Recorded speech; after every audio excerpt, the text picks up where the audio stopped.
नमस्कार, मैं सरिता सोनी और आप देख रहे हैं बीकेटी न्यूज 24।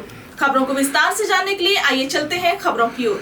भारत विकास परिषद मणिकर्णिका शाखा का 7वां अधिष्ठापन एवं भारत विकास परिषद का 63वां स्थापना दिवस रामान निरंजन सदस्य विधान परिषद के मुख्य अतिथि में डॉक्टर पल्लवी श्रीवास्तव के विशिष्ट अतिथि में तथा डॉक्टर स्वप्निल मोदी की अध्यक्षता में एवं संरक्षक गण Kunj Bihari Gupta advocate, doctor Pradeep Srivastava, engineer Pramod Srivastava, Shrimati Indira Gupta के संरक्षण में दीप प्रज्वलन एवं भारत माता व विवेकानंद के चित्रों पर पुष्पार्चन के साथ संपन्न हुआ, जिसमें दीक्षा अधिकारी राजेश चंद्र गुप्ता ने सत्र 2025-26 के दायित्वधारियों डॉक्टर स्वप्निल मोदी अध्यक्ष, वंदना नाहर सचिव, रश्मि सक्सेना कोषाध्यक्ष एवं डॉक्टर उषा सेन को महिला सहभागिता को शपथ ग्रहण कराई। तत्पश्चात अधिष्ठापन अधिकारी संजय अग्रवाल के द्वारा अधिष्ठापन कराया गया। नई सदस्याओं में उमा पाराशर, उषा सचान, रजनी साहू, आशा अग्रवाल ने शपथ ग्रहण की। कार्यक्रम में अभिषेक अतिथि के रूप में उपस्थित रहे। कार्यक्रम में प्रांतीय उपाध्यक्ष CA अजय मोदी द्वारा समस्त संरक्षक मंडल का स्वागत किया गया। विभिन्न सांस्कृतिक कार्यक्रम संस्था की वर्णिका नाहर, ऋचा साहू तथा कविता अग्रवाल द्वारा प्रस्तुत किए गए। विशिष्ट अतिथि डॉक्टर पल्लवी श्रीवास्तव ने आजकल होने वाली बीमारियों एवं उनसे बचाव के उपाय पर प्रकाश डाला। कार्यक्रम का संचालन कीर्ति सक्सेना ने एवं आभार सचिव डॉक्टर वंदना नाहर ने प्रकट किया। कार्यक्रम को सफल बनाने में नंद गोपाल, स्वाति, अरुण गुप्ता, RP गुप्ता, अशोक अग्रवाल, ज्योति सोनी आदि का सराहनीय योगदान रहा। आइए देखते हैं सरिता सोनी की रिपोर्ट। है वो हम राष्ट्रगान से करते हैं, तो सभी से अनुरोध है कि सभी लोग अपने स्थान पर खड़े हो जाएं। राष्ट्रगान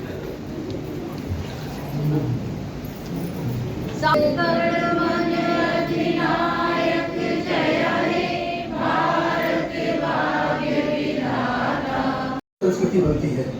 स्वामी विवेकानंद हमारी संस्कृति दूसरों के सहयोग की है।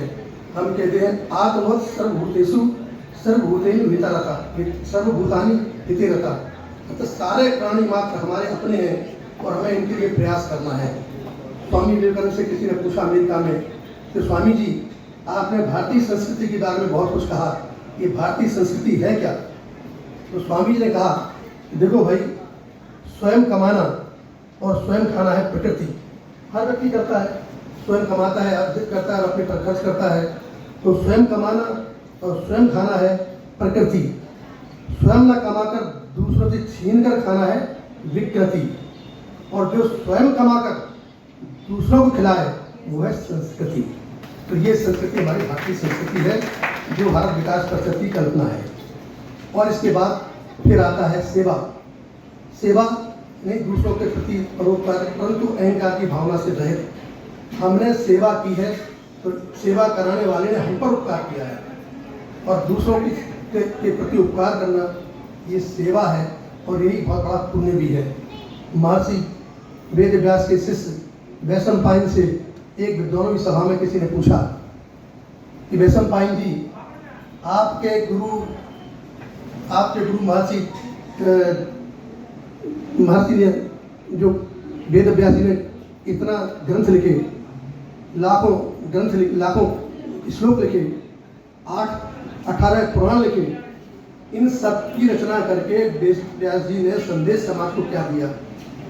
तो वैशंपायन ने 2 पंक्तियों में से इसका जवाब दिया और कहा कि अष्टादश पुराणेषु व्यासस्य वचने दोयम परोपकाराय पुण्याय पापाय पर पीड़नम। यानी दूसरों की सेवा, दूसरों का उपकारी सबसे बड़ा पुण्य और दूसरों को पीड़ा पहुंचाना सबसे बड़ा पाप है।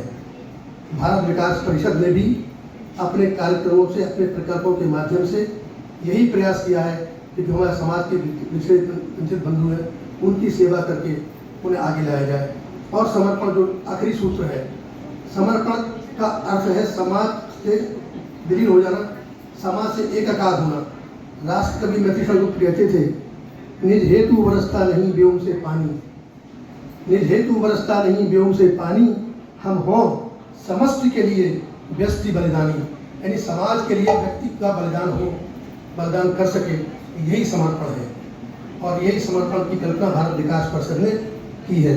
वैसे तो बोलने के लिए बहुत कुछ है, परंतु मैंने आपसे कहा था कि मैं बहुत थोड़ा बोल। आज भारत विकास परिषद मणिकर्णिका का 7वां अधिष्ठापन समारोह था और भारत विकास परिषद का 63वां स्थापना दिवस हम लोगों ने आज बनाया है। इसमें क्या कार्यक्रम में क्या उद्देश्य रहा आपका? इसमें उद्देश्य यही रहता है कि आगे की नई कार्यकारिणी चुनी जाती है और जो हमारे पूरे वर्ष भर के कार्यक्रम रहते हैं, जिन्होंने ये कार्यक्रम संयोजित किए होते हैं, उसका ब्यौरा रहता है। साथ में उन कार्यक्रम संयोजकों को सम्मानित किया जाता है, जिससे कि वो प्रोत्साहित होकर आगे भी कार्यक्रम करते रहें।